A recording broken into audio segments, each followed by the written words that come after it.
Maglalagay ako ng cooking oil. Igigisa ko na tong bawang.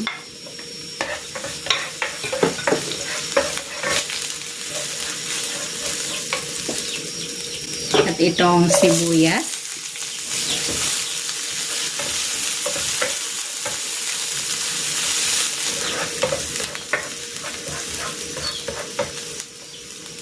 Ilalagay ko na dito itong ground pork.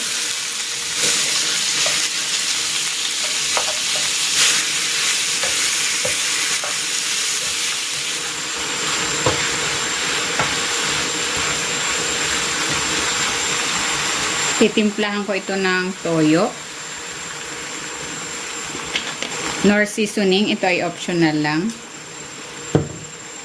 At maglalagay ako ng paminta.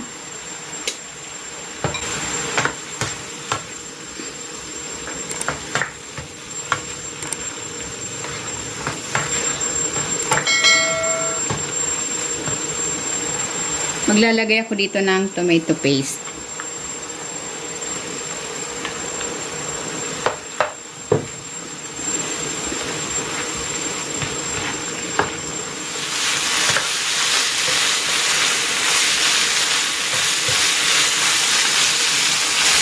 Maglalagay ako dito ng tubig.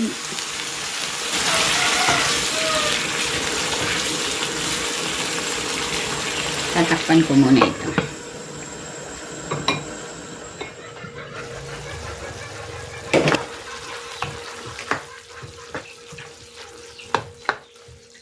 Ilalagay ko na dito itong patatas at itong carrots.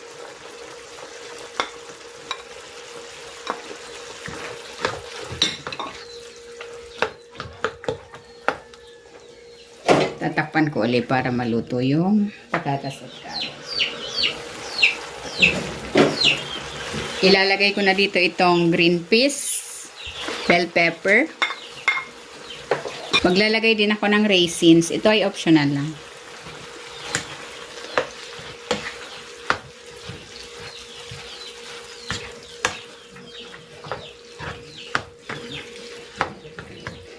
Tinikman ko medyo matabang pa. Maglalagay ako ng konting asin. Pwede kayong maglagay ng mga pampalasa of your choice.